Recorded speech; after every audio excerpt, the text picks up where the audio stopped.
नमस्कार, आप देख रहे हैं आज तक। मैं हूं आपके साथ रोहित सरदाना। शाम के 5 बज रहे हैं और वक्त हो चला है दिन की सबसे बड़ी बहस का, यानी कि दंगल का। और दंगल जो सरकार और किसानों के बीच चल रहा है पिछले करीब 42-43 दिन से, वो आज हरियाणा के करनाल में सही मायनों में दंगल में तब्दील हो गया, जब करनाल की पुलिस ने आंदोलनकारी किसानों पर लाठियां बरसा दी। हरियाणा के मुख्यमंत्री मनोहर लाल खट्टर के कार्यक्रम को इस किसानों के प्रदर्शन की वजह से कैंसिल कर देना पड़ा। आपको बता दें कि हरियाणा के मुख्यमंत्री मनोहर लाल की विधानसभा सीट है करनाल, और वहीं एक गांव में पंचायत का कार्यक्रम रखा गया था जिसमें किसान बिल के समर्थकों के जुटने की उम्मीद थी, लेकिन बड़ी तादाद में किसान बिल विरोधी प्रदर्शनकारी किसान उस जगह पर पहुंचने की कोशिश में थे, जिसके बाद पुलिस को लाठीचार्ज करना पड़ा, आंसू गैस के गोले छोड़ने पड़े और नौबत यह आ गई कि मुख्यमंत्री को अपना कार्यक्रम वहां पर रद्द कर देना पड़ा। अब सवाल यह कि जब मामला अदालत में चल रहा है, जब लगातार सरकार और किसानों के बीच बातचीत चल रही है, फिर इस तरीके की परिस्थितियां क्यों हैं? हम आपको एक पूरी रिपोर्ट दिखाते हैं, इस घटनास्थल पर क्या क्या हुआ, उसके बाद इस पर विस्तार से चर्चा करेंगे, बताएंगे कौन कौन से मेहमान हमारे साथ आज दंगल में।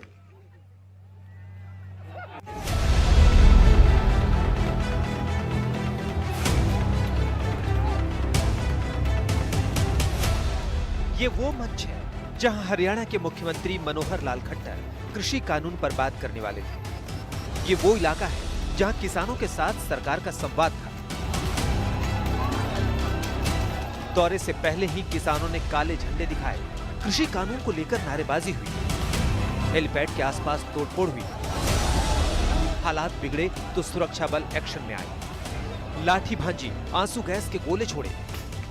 जहां किसानों को संवाद से समझाने की बात हो रही थी, वहां मामला लाठी डंडे तक पहुंच गया।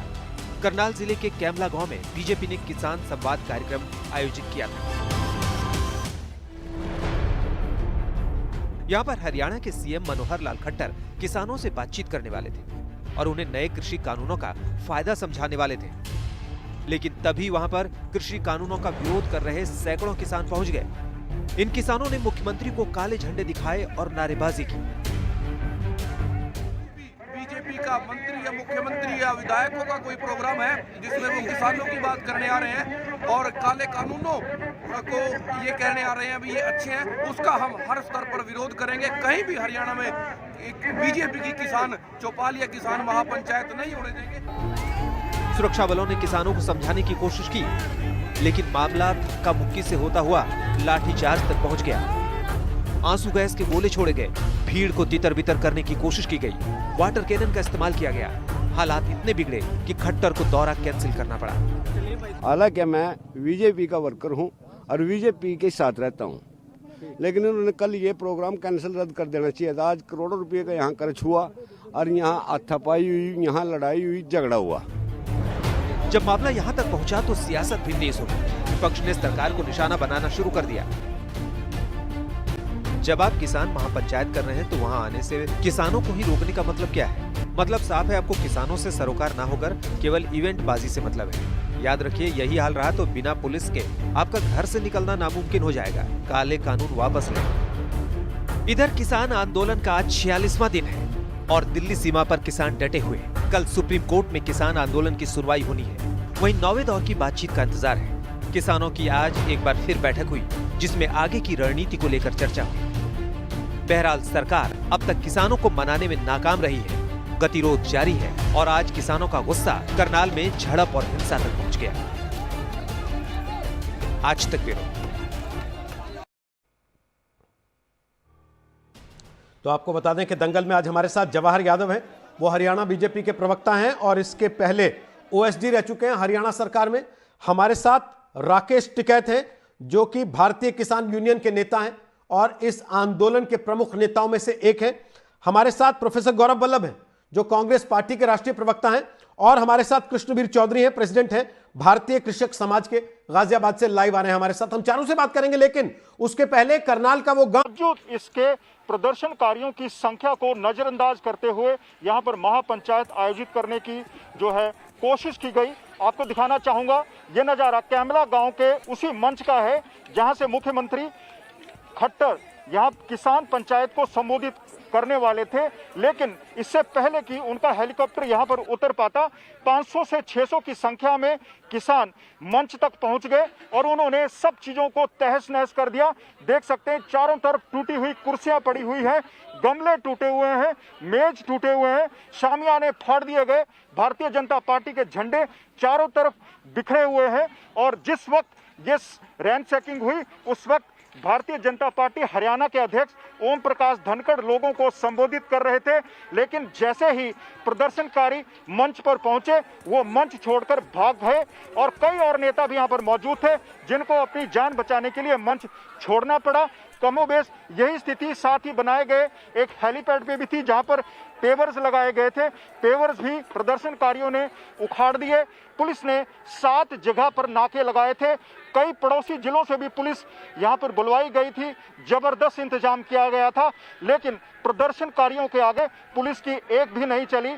पहला बैरिकेड तोड़ा गया, दूसरे बैरिकेड पर पुलिस और प्रदर्शनकारियों के बीच में खूब झड़प हुई, आंसू गैस छोड़ी गई ताकि उनको तितर बितर किया जा सके, लेकिन प्रदर्शनकारी इतनी ज्यादा संख्या में थे कि वो गेहूं के खेतों से होते हुए मंच तक पहुंच गए और सारा का सारा कार्यक्रम सरकार को रद्द करना पड़ा। मुख्यमंत्री का हेलीकॉप्टर इसी मंच के ऊपर मंडराता रहा, लेकिन आखिरकार जब प्रशासन ने देखा कि स्थिति काबू से बाहर हो रही है और प्रदर्शनकारी बड़ी संख्या में यहां पर पहुंच गए हैं तो इस कार्यक्रम को रद्द करना पड़ा।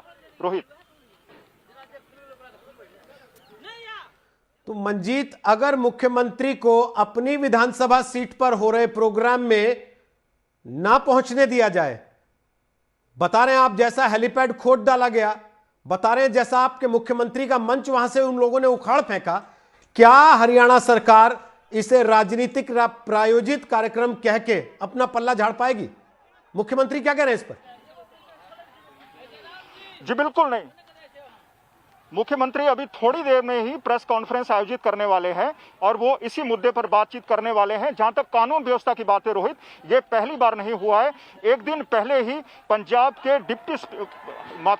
हरियाणा के डिप्टी विधानसभा स्पीकर की गाड़ी रोकी गई, उस पर पत्थर फेंके गए। पिछले महीने ही मुख्यमंत्री के काफिले पर प्रदर्शनकारियों ने हमला बोल दिया था, उनकी गाड़ियों पर डंडे बरसाए गए थे। जगह जगह पर भारतीय जनता पार्टी के नेताओं को काले झंडे दिखाए जा रहे हैं। बावजूद इसके कोशिश की जा रही है कि इन कानूनों के रुख में हवा बनाई जाए, लेकिन यह कोशिश नाकाम हो रही है क्योंकि चारों तरफ भारतीय जनता पार्टी की हरियाणा सरकार को किसानों का प्रदर्शन और गुस्सा झेलना पड़ रहा है।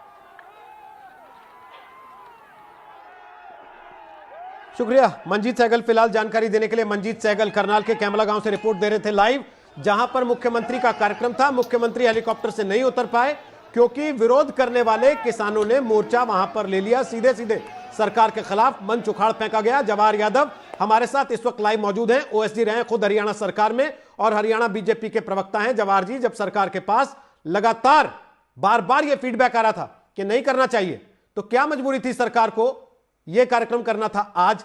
एक और दूसरा, अगर पंचायत किसानों के लिए थी तो फिर विरोध करने वाले किसान जो बिल का विरोध कर रहे हैं या उसके खिलाफ हैं, उन पर आंसू गैस चलाना, गोले चलाना, लाठियां चलाना, मतलब आपको अपने ही पसंद के किसान चाहिए थे, वहां उनकी पंचायत करा रहे थे आप? नहीं, वो किसान चाहिए थे जो किसान ये कहता था कि 3 कृषि कानून ये क्या है, हम इसको समझना चाहते हैं।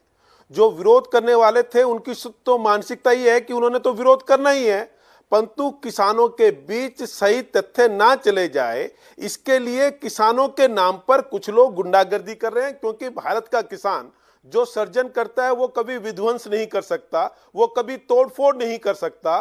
तो मैं ये कहता हूं कि इसमें जो शरारती तत्व थे उन्होंने किसानों तक सही बात ना पहुंचे। जो वास्तविक किसान है, जो इसके बारे में जानना चाहते हैं, किसान अपना मत कब बनाएगा?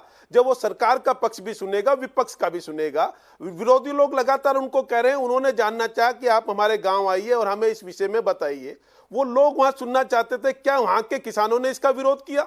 बाहर से आए हुए लोगों ने इसका विरोध किया। यही लोग 2 दिन पहले भी पहुंचे तो गांव के लोगों ने इनका विरोध करके वहां से भगा दिया था। आज हम ये मान के चल रहे थे कि लोकतंत्र में जो अपने आप को तथाकथित किसान नेता कहते हैं वो उस बात को राय देंगे कि किसान एक फेयर राय बनाए, वो उनकी भी बात सुने और किसान हमारी बात भी सुने। एक तरफ मेरे मित्र जो वल्लभ जी बैठे हैं, इनकी पार्टी कहती है कि संसद में इस पर डिबेट नहीं हुई। हम इस पर डिबेट करना चाहते हैं, हम लोगों तक अपनी बात पहुंचाना चाहते हैं जिससे वो अपने मत बना सके कि वास्तव में ये हित में है किसानों के लिए या नहीं है। परंतु केवल एक डंडे के जोर पे कुछ लोग निकलेंगे हर बार कि हमने इनको छेड़ा नहीं। आज ये बैठे हैं, जगह जगह धरना देकर बैठे हैं, इनका लोकतंत्र में अधिकार, आप वहां बैठिए। परंतु जो इसको सुनना चाहते हैं, इसके पक्ष में सुनना चाहते हैं, उसके लिए आप डंडों का इस्तेमाल करेंगे, उसके लिए आप तोड़फोड़ करेंगे, मुख्यमंत्री को मंच पर नहीं जाने देंगे कि जो बात इनको पसंद है केवल वो सुनी जाएगी। ये इन पर लागू होती है, ना कि हम पर लागू होते हैं। इनकी बात हम लगातार सुन रहे हैं, कृषि मंत्री इनसे लगातार बात कर रहे हैं इनके डेलीगेशन से। परंतु आज और दूसरा ऐसा नहीं है कि किसान, एक सेकंड, 10 सेकंड, और ऐसा नहीं है कि हरियाणा का किसान, 10 सेकंड के लिए 10 सेकंड बोल लीजिए, हरियाणा का किसान अगर हमारे साथ नहीं होता तो योगेंद्र यादव को रोना नहीं पड़ता। उनको रोना पड़ा ट्वीट करके कि देखिए हरियाणा का किसान इस आंदोलन में नहीं आ रहा, राजस्थान का किसान आ रहा है, हम तो इसके मेजबान है। अगर ऐसी स्थिति होती तो योगेंद्र यादव जी ट्विटर पे रोते नहीं कि हरियाणा का किसान गायब है इस आंदोलन से। तो ये तो इनकी दिक्कत है। कुछ लोग गुंडागर्दी के दम पर किसानों को बदनाम करते हुए अपने राजनीतिक एजेंडे को पूरा करना चाहते हैं। लेकिन जवाहर जी, आपने प्याज भी खाए, कोड़े भी खाए। मुख्यमंत्री को अपनी कॉन्स्टिट्यूएंसी में अगर हेलीकॉप्टर उतारने का मौका ना मिले, अपनी कॉन्स्टिट्यूएंसी में राज्य का मुख्यमंत्री प्रोग्राम ना कर पाए, इससे बड़ी एक सरकार की फजीयत हो सकती है क्या? नहीं, इससे ये सरकार की फजीयत नहीं है। वो लोगों को सिलेक्ट करना होगा किसानों को कि जो लोकतंत्र की फजीयत कर रहे हैं, जो लोकतंत्र को तमाशा बनाना चाहते हैं अपने डंडे के बल के, अपने बल के ऊपर। हमारी सरकार की बड़ी इच्छा है कि चाहे ये किसान के नाम पर कुछ लोग आए थे, वो किसान थे या नहीं थे, वो ये चाहते हैं कि ऐसी चीजें स्थिति पैदा हो कि ये अंतर, क्योंकि इसमें आज अंधृति राय इसमें गई, ये वो लोग हैं जो इंटरनेशनल स्तर पर फिर फोटो लेके घूमेंगे। देखिए भारत के कानून व्यवस्था की क्या स्थिति है। ये स्थिति खराब करके इसको अंतर्राष्ट्रीय मुद्दा बनाना चाहते हैं। इस देश का किसान तो चाहता है कि इस पे डिबेट हो। और मैं फिर कह रहा हूं, योगेंद्र यादव जी के रोते हुए आंसू अगर आप उनके ट्विटर पे देख लेंगे तो पता चल जाएगा हरियाणा का किसान कहां खड़ा है। जवाहर जी, ट्विटर तो मैं आपका भी देख रहा हूं, जिसमें आप लिख रहे हैं कि राकेश टिकैत 2024 की तैयारी कर रहे हैं। फिर क्या समझूं मैं? आप ही ने लिखा ना थोड़ी देर पहले इनका वीडियो डालते हुए। ये मैं नहीं कह रहा। हाँ, ये राकेश जी कह रहे हैं कि हमें जल्दी नहीं है, इसका कौन समाधान कर रहा है। और राकेश जी अच्छा आज यहाँ डिबेट में बैठे हैं। मेरे पास एक न्यूज़पेपर की कटिंग है जो मुजफ्फरनगर से निकली और वरिष्ठ संवाददाता ने लिखी है, जिसमें राकेश जी ने इन बिलों का पहले स्वागत किया, उसके बाद मुकर गए। तो मैं क्या कर सकता हूं? राकेश जी ऑन एयर बैठे हैं, मैं मेरे शब्द नहीं है, मैं न्यूज़पेपर की कटिंग दिखा रहा हूं, इनके एरिया से निकली हुई कटिंग है। मुजफ्फरनगर से कहा जा रहा है कि राकेश जी इनका स्वागत करें कि वर्षों पुरानी हमारी मांग पूरी हो गई। कृष्ण वल्लभ, जो वल्लभ जी बैठे हैं, गौरव वल्लभ जी, राहुल गांधी जी ने डिबेट पब्लिक डोमेन में है, आज कमलनाथ की डिबेट पब्लिक डोमेन में है। जब ये मुख्यमंत्रियों को लेकर बैठे राहुल गांधी जी सभी के, दीपेंद्र हुड्डा ने खुद कहा कि हमें पेप्सी को चाहिए, हमें सारी मल्टीनेशनल कंपनी चाहिए और हम अंबाला में 2 फुट का आलू उगा कर देंगे उनको। तो ये सब चीजें जिनको थी ये पहले सब करना चाहते थे, वीडियो पर इनको लगा कि मोदी जी किसानों के लिए इतने आगे बढ़ गए कि इनकी दुकानें बंद हो जाएगी। असली पीड़ा ये है। जवाहर जी, आपने लिखा है 3:31 पे राकेश टिकैत का वीडियो डालकर, ये किसान के नाम पर राजनीतिक भेड़िए हैं, चिंता मत करो 2024 में भी हारोगे। अगर ये सारी लड़ाई राजनीति की है तो आज का ट्रेलर तो आपके लिए बड़ा चिंताजनक है। फिर जो कुछ हुआ कि अगर मुख्यमंत्री अपना कार्यक्रम ना कर पाए अपनी कॉन्स्टिट्यूएंसी में, तो ये तो स्थिति बड़ी विकट है फिर आपके लिए। नहीं, विकट स्थिति हमारे लिए नहीं है। अगर हमारे, मैं कहता हूं किस राजनीतिक पार्टी में ये इच्छा शक्ति है जो ये कहती है कि ये कानून किसानों के हित में नहीं और इसके आधार पर हम 2024 का चुनाव लड़ेंगे। हिम्मत तो लड़के दिखाए, कोई राजनीतिक पार्टी बोले कि हम इसका विरोध करते हैं और हम उसके दम पे चुनाव लड़ेंगे और हमारी सरकार आएगी तो इनको बदल देंगे। किसी राजनीतिक पार्टी में अभी तक हिम्मत हुई है? सिर्फ सड़कों पे घूम रहे हैं। ये कहें कि हम तो 2024, जैसे राकेश टिकैत जी ने कहा, मैं इसमें इनको शाबाशी देता हूं। इन्होंने कहा ना कि इनकी लड़ाई 2024 की है, तो इन्होंने अपना एजेंडा क्लियर कर दिया कि ये राजनीतिक एजेंडा है, इसमें किसान कुछ नहीं है। 2024 में वो राजनीतिक ताकत बनना चाहते हैं। हमने इनका स्वागत कर लिया और हमने इनका चेहरा दिखा दिया। परंतु जो कांग्रेस चाहती है, मेरे तो कांग्रेसी एक ही राजनीतिक मित्र इसमें बैठे हैं, उनसे मैं चाहता हूं वो ये कहे कि इस लड़ाई को लोगों तक लेकर जाएंगे और 2024 में के आधार पर लोकसभा का चुनाव लड़ेंगे। ठीक है, अभी पूछ लेता हूं गौरव वल्लभ से भी, लेकिन उसके पहले क्योंकि आपने सीधे सीधे राकेश टिकैत का वीडियो डाल के लिखा कि ये किसान के नाम पर राजनीतिक भेड़िए हैं, चिंता मत करो 2024 में भी हारोगे। और इत्तेफाक से वीडियो आज तक के संवाददाता से बातचीत का ही है राकेश टिकैत, जिसमें आपने कहा है कि सुलह उलह नहीं होगी अब, ठीक है 2024 तक चला लेंगे, 2024 तक चलेगा तो देख लेंगे, 2024 में होगा फैसला। क्या वाकई आप राजनीतिक लड़ाई लड़ रहे हैं अपनी स्थापना के लिए, ना कि किसान की बेहतरी की, जैसा ही आरोप लगा रहे हैं आप पर? सुन लो, मैंने ये कहा, एक तो पूरी सरकार के पास में एक हिंदुस्तान पेपर की एक कटिंग ले रहे, उसकी सारी कटिंग को नहीं पढ़ते ये। मैंने ये कहा था मुजफ्फरनगर में जब ये बिल आए, मैं कहा भाई हमको भी प्रधानमंत्री का पायलट प्रोजेक्ट है डिजिटल इंडिया, हमको भी उससे जोड़ दो, हम भी सरकार का धन्यवाद कर देंगे। तो जो धन्यवाद शब्द था वो था डिजिटल इंडिया कैंपेन के लिए कि हमारे गन्ने का भुगतान 2-2 साल में होता है, किसान गन्ने का भुगतान जब मिल में गन्ना डाल लें और जब तक वो अपने घर पहुंचे, कैंपेन के माध्यम से डिजिटल इंडिया कैंपेन है प्रधानमंत्री का, पायलट प्रोजेक्ट है, उसके माध्यम से किसान के घर तक वो पहुंच जाए, हम भी सरकार का धन्यवाद कर देंगे। मैंने ये कहा था अगर पूरा पेपर पढ़ लोगे तो वो इनके पास में कोई दस्तावेज नहीं मिला, पूरे बीजेपी के प्रवक्ता उसको लेकर फिर रहे। और दूसरी चीज मैं करेक्ट ये कर देता हूं कि हमारी बीजेपी से लड़ाई नहीं है, न मेरी कांग्रेस से है हमारी किसानों की। भाई बीजेपी के लोग तो हमारे पास में भी आते हैं, वे सामान भी भिजवा रहे, यहाँ पे कंबल भी भिजवा रहे, सारी चीज भिजवा रहे, उनसे थोड़ा हमारी बहस है, ना उनसे कोई वो है। और जहां तक चलो 2024 के हमने कहा है उसे 1 साल और घटा लेंगे, 23 तक कर लेते हैं, आज के बाद में 23 लग जाएंगे कहने, और कम कहते हो 22 का कह लगेंगे। अगर हमने 22 का कहेंगे तो आप कहोगे जी आपने उत्तर प्रदेश चुनाव से जोड़ दिया। हम तो ये कहें कि आप अपना राज करो, हमें ना इलेक्शन लड़ना और ना किसानों की पॉलिटिकल पार्टी से कोई लाभ और हानि होगा, किसानों की जीत होगी आंदोलन करने से। आप हमारे जो 3 बिल है ये वापसी ले लो, एमएसपी पे कानून बना दो, आप अपना राज करो, किसान अपना खेती करे, हमारी आपकी कहीं की लड़ाई भाई। हमारे लिए तो बीजेपी भी ऐसी है और कांग्रेस भी ऐसी है, हमारी लड़ाई है सरकारों की पॉलिसी से। सुप्रीम कोर्ट सुनवाई करेगा मेरे पास ठीक है, ये मामला बिल्कुल संज्ञान में जब मामला अदालत में ले दो और अपना काम करो भाई, होनी है, सरकार को भी आराम मिलेगा। आज सीएम के प्रोग्राम में जाके ये हंगामा करने का मतलब क्या है? अगर आपका विरोध नहीं है किसी से तो फिर ये पत्थरबाजी, ये कुर्सी तोड़ना, ये मंच उखाड़ देना, हेलीपैड खोद देना, ये सब क्यों हो रहा है?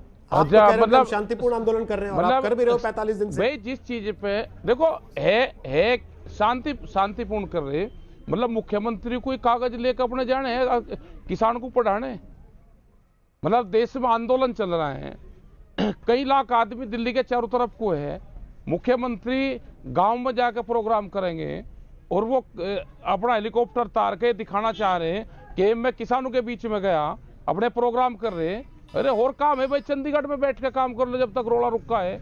ये चाह के हमारा कोई डले मारे और हम फिर जनता को कहें, सरकार को कि देखो जी सरकार को किसान डले मार रहे, ये अपने आप जाते हैं डड़ू के बीच में। भाई क्यों जाते हो इसी जगह?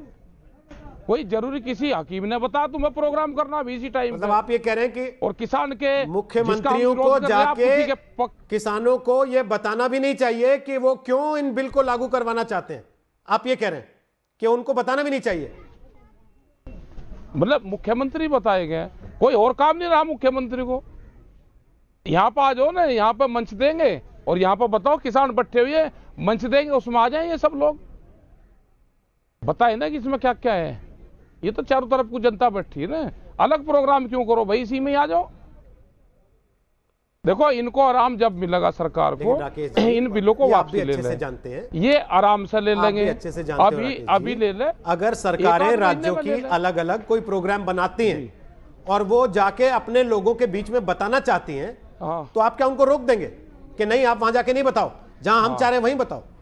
ना हम कहाँ रोक रहे, नहीं तो बता लो ना, क्यों नहीं बताया?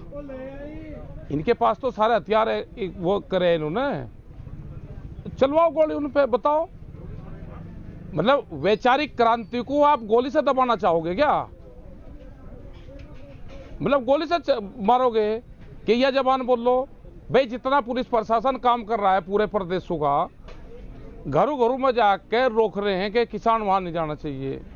सबके जो उसके कोई काम धंधे है वे सब बंद लग रहे करने, उनके सब चिट्ठा पत्रे लग रहे काटन, गन्ने का रेट 0-0 लिखा हुआ आ रहा। भाई क्या करोगे? ये वैचारिक क्रांति है या विचार सर बातचीत से रुकेगी या बंदूक सर उससे नहीं रुकेगी? शर्म नहीं आती मुख्यमंत्री को कि उसी की कॉन्स्टिट्यूएंसी में वहां पे किसानों ने विरोध? राकेश जी, हाँ राकेश जी, पिछले 45 दिन में कम से कम 30-32 बार हुआ होगा, आप और हम यहां बैठ के बात करते रहे होंगे। कम से कम 10 बार आप जाके, आपके लोग जाके सरकार से बातचीत कराए हैं, मंत्रियों से मिलाए हैं। कहीं सरकार ने उस मीटिंग में या टीवी पर किसी ने आपसे कहा बैठ के कि हम गोली चला देंगे किसानों पे? जब दोनों तरफ से बात यही हो रही है कि बातचीत से हल निकाल लेंगे ना, तो बार बार आप ये गोली चलाने का जिक्र क्यों ले आते हैं कि गोली चला दो, गोली चला दो? गोली क्यों नहीं चला देते? गोली चला के हटा दो। चलाए ना। अरे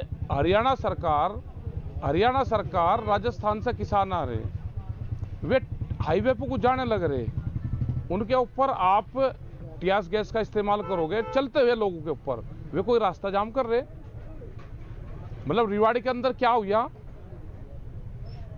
अगर ये पंजाब के लोग और हरियाणा के लोग अंबाला से आ रहे थे जब पिछली बार 26 तारीख में, तो क्या हुआ? भाई सड़क खोद दी, एनएच को खोदने का किसने राइट दे दिया? कोई वहां पे पाइपलाइन डालनी थी, एनएच को खोदा गया। हरियाणा सरकार से तो कोई लड़ाई थी नहीं, हमारी लड़ाई केंद्र सरकार के हमारे इशू है। हरियाणा क्यों बीच में आ रहा? क्यों उत्तर प्रदेश बीच में आ रहा? क्यों आते हो बीच में? अभी दिल्ली पुलिस रोकेगी, हम वहां रुक जाएंगे, रुके हैं ना। सिंगू बॉर्डर पे, टिकरी बॉर्डर पे, ढासा बॉर्डर पे, सब जगह दिल्ली पुलिस ने रोक रखे। उत्तर प्रदेश वाले बॉर्डर पे तो हम वहां रुक के हम बैठे, उन्होंने भी टेंट गाड़ दिए, हमने भी टेंट गाड़ दिए। दिल्ली सरकार से बात चल रही, भारत सरकार से कोई बातचीत होगी अपना चले जाएंगे, और नहीं तो अपना चलने दो। ये बीच में ये स्टेट क्यों पंगा ले रही? ये दिखाना चाहते हैं कि हम भारत सरकार के सबसे ज्यादा वफादार हम हैं। ये क्यों लेना चाहती है पंगाबाजी? भाई केंद्र के मंत्री होंगे, वे आए। जवाहर यादव उनकी बात का जवाब दीजिए, फिर गौरव वल्लभ और कृष्णवीर चौधरी को लाते। ठीक है, जवाहर यादव उनकी बात का जवाब दीजिए। वो कह रहे हैं हमारा राजनीतिक मसला नहीं है, हमारे यहाँ तो बीजेपी के नेता भी कंबल बेच रहे हैं, वो खुद कह रहे हैं।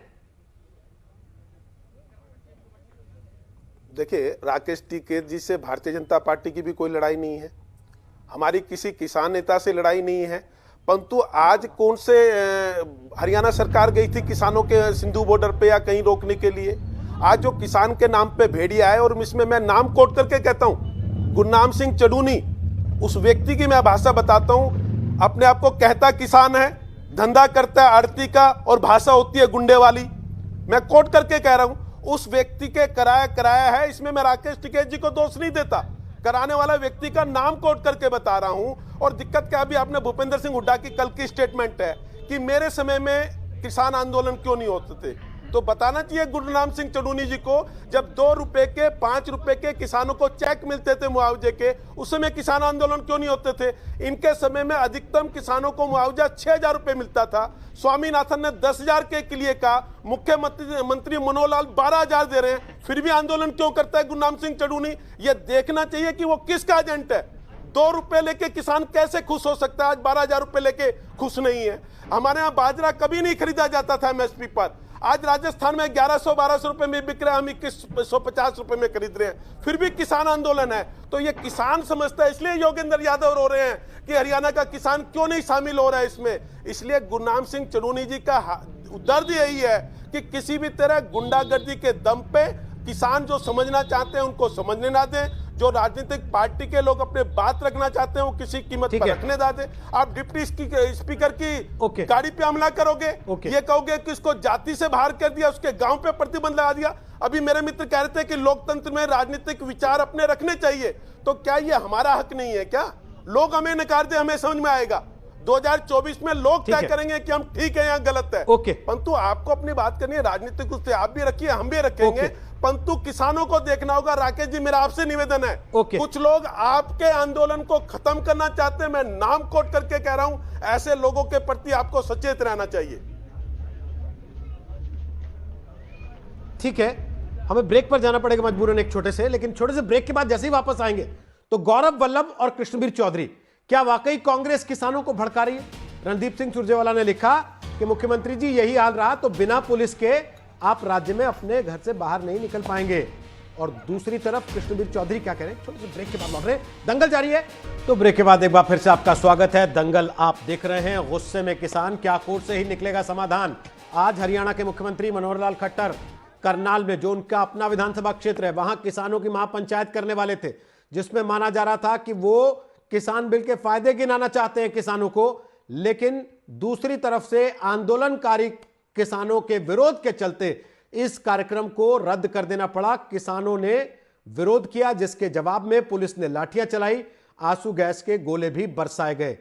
हालांकि इसी जगह पर जब आंदोलनकारी किसान जुट रहे थे तो स्थानीय किसानों ने भी उनका विरोध किया था, लेकिन इस सब के बीच राजनीति अपने चरम पर है। गौरव वल्लभ हमारे साथ हैं, कांग्रेस पार्टी के प्रवक्ता हैं, कृष्णवीर चौधरी भी हमारे साथ हैं, वो खुद किसान नेता हैं। गौरव वल्लभ, क्विक कमेंट आपसे, आपने दोनों की बातें सुनी है, राकेश टिकैत की भी और बीजेपी की हरियाणा की सरकार के तर्क भी सुने हैं, और एक बड़ा आरोप लगातार आपके ऊपर लग रहा है कि कांग्रेस पार्टी अपने फायदे के लिए किसानों को भड़का रही।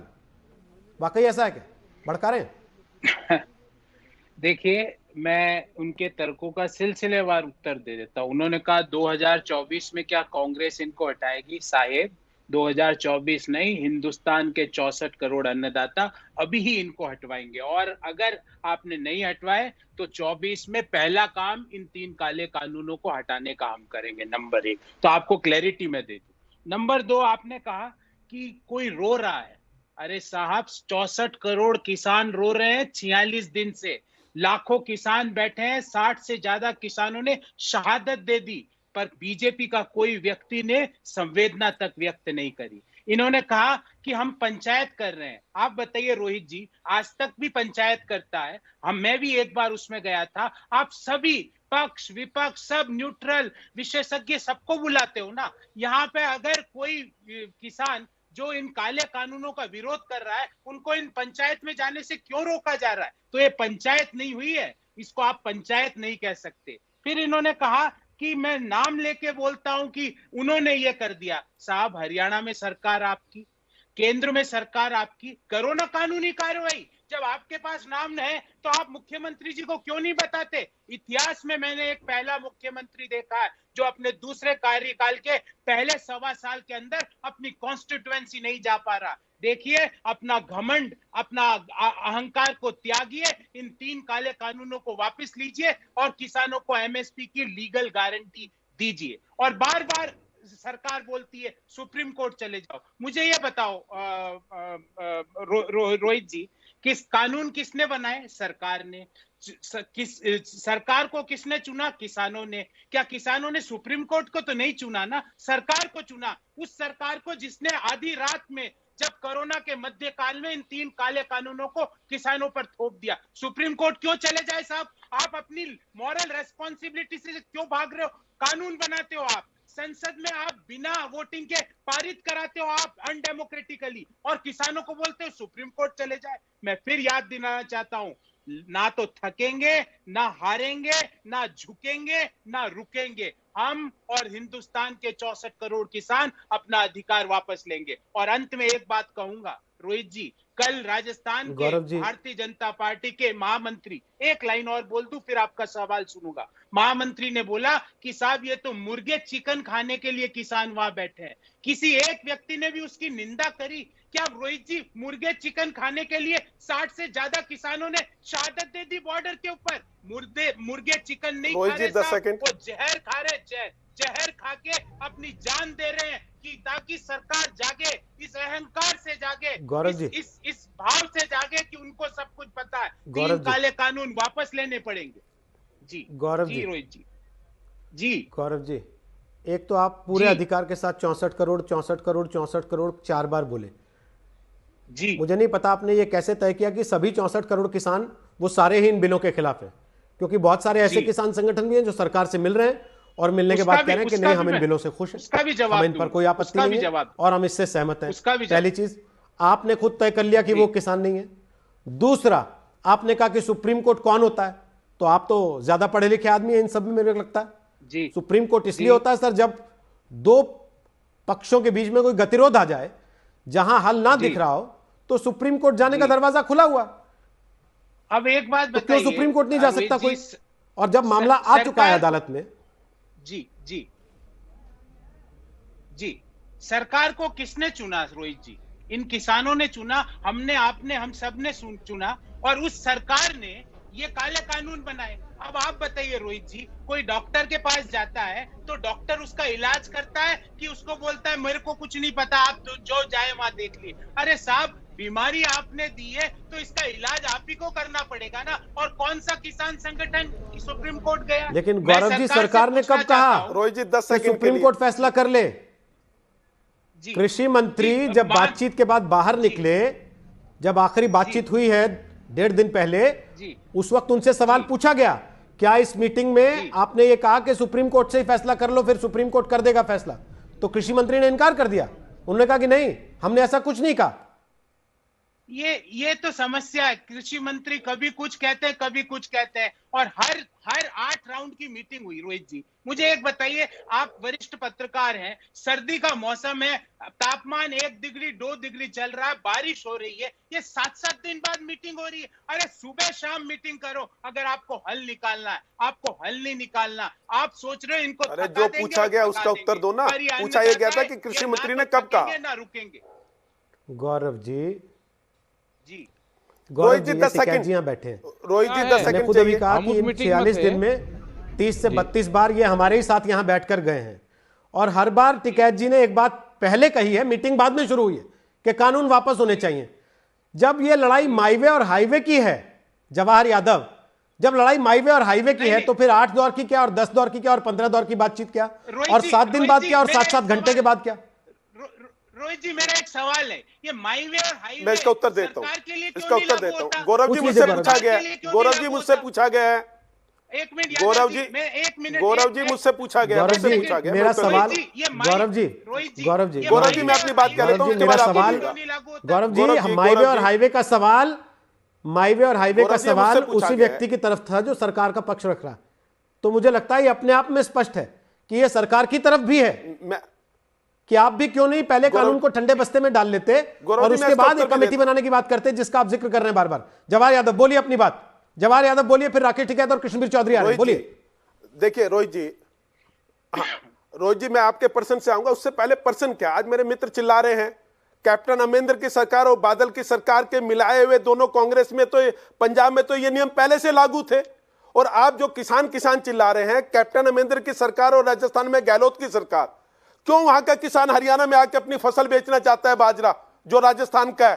क्योंकि आप केवल 2 फसलें एमएसपी पर खरीदते हैं और हरियाणा के मुख्यमंत्री मनोहर लाल 9 फसलों को एमएसपी पर खरीदते हैं। जो योगेंद्र यादव का दर्द वो ये था कि हरियाणा में यहां 9 फसलें एमएसपी पर खरीदी जाती है, यहां का किसान सड़कों पर निकलेगा कैसे? तो आप मुद्दे को भटकाइए मत, आप यहां अनाउंस कीजिए कि भाजपा की सरकार जो करेगी करेगी, परंतु आपके राज्यों में हर फसलें एमएसपी पर खरीदी जाएगी। दीजिए गारंटी आप। हमारे यहां 2 फसलें खरीदी जाती है एमएसपी पर, जब बाकी 7 फसलें हरियाणा के मुख्यमंत्री मनोहर लाल बीजेपी की सरकार खुद खरीदती है। जब ये हम कर सकते हैं तो आप कीजिए, आप बनिए किसान हितैषी। केवल नोटंकी करने से काम नहीं चलेगा। आज आपको यहां अनाउंस करना चाहिए कि भाजपा करे या ना करे, परंतु कांग्रेस आज अनाउंस करती है कि कांग्रेस शासित सभी राज्यों में सभी फसलें एमएसपी पर खरीदी जाएगी। क्यों आप केंद्र की तरफ देखते हैं जब हम नहीं देखते? जब हम बाजरा 2100 में खरीद रहे हैं, हम मूंग भी खरीद रहे हैं, हम गन्ने का सबसे ज्यादा पैसा देते हैं पूरे देश में, तो आपको भी करके दिखाना होगा। ये किंतु परंतु देश के किसान जानते हैं, आपकी बातों में आने वाला नहीं है। आपसे पूछा कुछ जाता है, आप सर्दी का टेम्परेचर गिनाने लगते हैं। जवाहर जी, मैं एक सवाल ला रहा हूं बीच में, ठीक है? मैं बीच में एक सवाल ला रहा हूं। मेरा सवाल कृष्णवीर चौधरी से है। कृष्णवीर चौधरी जी, आप भी रोज आते हैं चर्चा में, आप भी रोज कह रहे हैं कि साहब इन बिलों का फायदा भी है और जो नुकसान है वो हमने सरकार के सामने रख दिया है। तो क्या लड़ाई इस बात की है कि किस राज्य में किस फसल पे एमएसपी मिल रहा है और किस पे नहीं मिल रहा? क्या लड़ाई इस बात की है कि कांग्रेस की सरकारें कैसे दे रही हैं और बीजेपी की सरकारें कैसे दे रही हैं? या लड़ाई इस बात की है कि साहब अब हम अपनी अड़ी पे हैं, चाहे वो किसान हो चाहे वो सरकार, दोनों तरफ से लड़ाई ईगो की तो नहीं होगी कहीं कि नहीं हटते पीछे, जाओ कर लो जो करना। देखिए रोहित जी अभी गौरव बहुत लंबी चौड़ी बात कर रहा था, बच्चा है मेरे सामने। मैं एक बात पूछता हूं कि दिल्ली में कांग्रेस की सरकार के टाइम पे कितने लंबे समय तक किसान सड़कों पर पड़ा रहा, किसी ने बात नहीं की। और वर्तमान समय में देख रहे हैं, पूरा देश देख रहा है कि चर्चा हर बिंदु पर सरकार करने के लिए तैयार है, कमी हो दूर करने के लिए तैयार है। चर्चा से ही समाधान होता है। अरे आपने तो चर्चा तो दूर है, आपने तो मिलने तक से टाइम नहीं दिया किसी ने। और तीसरी बात पे आता हूं, अगर ये कानून काले थे तो आप क्या कर रहे थे? आप क्या कर रहे थे? आपकी सरकार क्या कर रही थी? शर्म आनी चाहिए। कल क्या करते थे और आज क्या कहते हो? पता है कैसे कक्का, पता है तुमको? तुम थे सरकार में, फूड कूपन लाने की बात कर रहे थे मनमोहन सिंह जी, तो जिसमें हमने रुकवाया कि नहीं ये देश के किसानों के खिलाफ है, एमएसपी को नुकसान होगा। 2013 में जब डब्ल्यूटीओ की मिनिस्ट्रियल मीटिंग में आनंद शर्मा जब सब्सिडी को सरेंडर का दबाव हो रहा था, तब सारे लोगों ने विरोध करके कहा नहीं, हिंदुस्तान में सब्सिडी के बिना नहीं रह सकते। और वो 3 साल के लिए पीस क्लॉज लेके आए थे, 16 में खत्म करने का वायदा कराए थे। तुम बोलते किस मुंह से हो? मेरी शर्म आती है। अरे शरद पवार जी ने 3 बार कहा एमएसपी के लिए नहीं, शरद पवार जी ने एपीएमसी को खोलने के लिए बात करी, आपने इलेक्शन मैनिफेस्टो में रिपील करने की बात कही। आप ये नहीं कह सकते काले कानून थे। पिछले 20 सालों से ज्यादा से तमाम बैठकों के अंदर बार बार बाजार खोलने का निवेदन होता रहा और बार बार बाजार खोलने की बात। स्वामीनाथन कमीशन के अंदर 2005 में 4 बार बैठकें आयोजित हुई, सारे देश से किसान संगठनों को बुलाया गया और ये बात करी गई कि किसानों को कैसे बचाया जाए। और ये योगेंद्र यादव जो सोनिया गांधी के एनएससी में मेंबर था और ये कहता था कि एपीएमसी को तुरंत बदला जाए, कॉन्ट्रैक्ट फार्मिंग की जाए, आज क्या बोलते हो?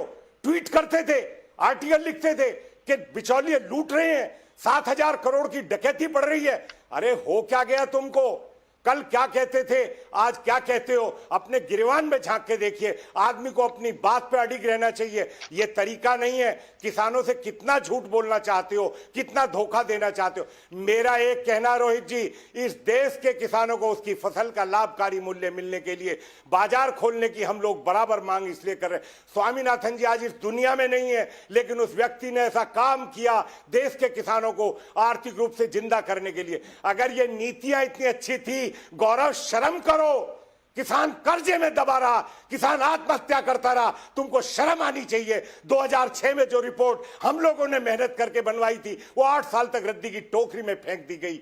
कहने में मुझे शर्म आती है कि मैं कल तक आपके यहां थिंक टैंक कहा जाता था, आपने एक नहीं सुना कांग्रेस के उन लोगों ने। लेकिन शरद पवार जी को हमने बार बार कहा कि इसको लागू करवाइए। भूपेंद्र हुड्डा जी से बात होती रही, कहा कमेटी में कहा गया कि नहीं बाजार खोलना जरूरी है, इसलिए किसान को बचाना जरूरी है, बहुत लूट हो चुकी है। मेरे ऊपर भूपेंद्र हुड्डा जी विरोध कर रहे हैं सर, चाहते हो? अब तो भूपेंद्र हुड्डा जी विरोध कर रहे हैं ना चौधरी जी? कांग्रेस पार्टी की सरकार भूपेंद्र हुड्डा जी भी नीतियों विरोध कर पर रहे है। हैं। तुमसे क्या बात करूं? तुम्हारे हाथ में क्या है? तुमने एमएसपी पे बाजरा खरीदवाया राजस्थान में। अरे हरियाणा में तो पिछली सरकार में सब्जी तक की प्रोक्योरमेंट करवाने के लिए हमने निवेदन किया था। हम तो आग्रह कर सकते हैं ना सरकारों से, लेकिन एक बात चौधरी जी गौरव जवाब दे रहे हैं आपकी बात का। जितना काफी लताड़ दिया उनको, उतने उनको जवाब देने का मौका तो दीजिए कम से कम। थे उन पापों का परिणाम छोटे हैं, आपने खुद ही स्वीकार किया इस बात को। कितना झूठ बोलोगे? और एक बात है, हमारी एमएसपी का निवेदन है देश के 92% से ज्यादा किसानों को आज तक एमएसपी का लाभ नहीं मिला। एक ही मांग है इस देश के किसानों की, सिर्फ एक मांग है, सिर्फ एक मांग है कि देश के किसानों को एमएसपी का लाभ मिल जाए, जिससे वो भी कर्जे से बाहर आ जाए, वो भी अपने बच्चों को पाल सके।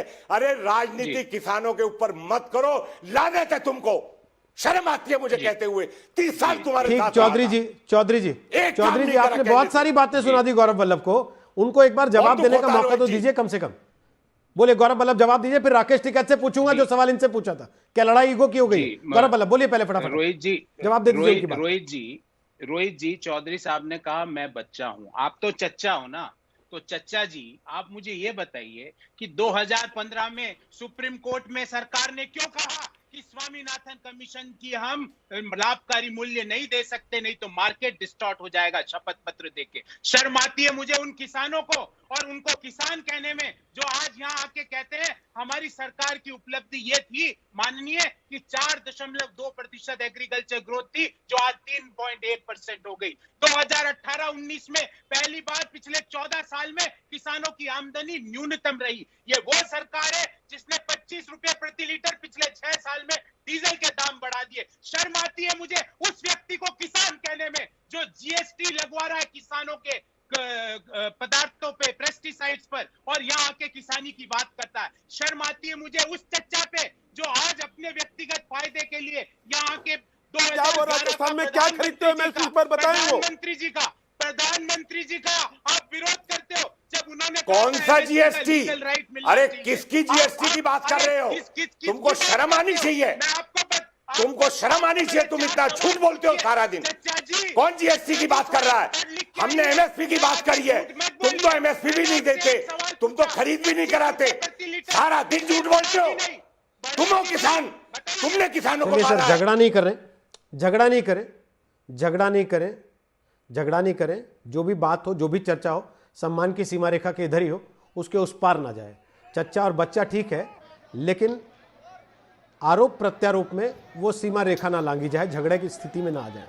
दूसरी बात, ये सवाल जस का तस रह गया कि क्या लड़ाई अहंकार की लड़ाई बन गई है, और क्या अहंकार की लड़ाई है तो क्या वो देश के हित में है? 46 दिन से किसान बॉर्डर पर बैठे हुए हैं, सर्दी बरसात इस मौसम के बावजूद डटे हुए हैं, और सरकार हर बार बातचीत के लिए बुला रही है, लेकिन स्थिति जस की तस बनी है। एक छोटा सा ब्रेक ले रहे हैं, तो ब्रेक के बाद एक बार फिर आपका स्वागत है। दंगल के आखिरी पड़ाव पर आपको केवल इतना बता दें कि दंगल आप अपने मोबाइल फोन पर भी देख सकते हैं। डाउनलोड कर लीजिए हमारा मोबाइल ऐप या फिर विजिट कीजिए हमारी वेबसाइट aajtak.in। देश दुनिया की खबरों के लिए आप देखते रहिए आज तक। नमस्कार, मैं हूं अंजना ओम कश्यप। हमें उम्मीद है ये वीडियो आपको पसंद आया होगा। लेटेस्ट खबरों के लिए यूं ही देखते रहिए आज तक, और इस वीडियो के पसंद आने पर लाइक, शेयर एंड सब्सक्राइब करना ना भूलें।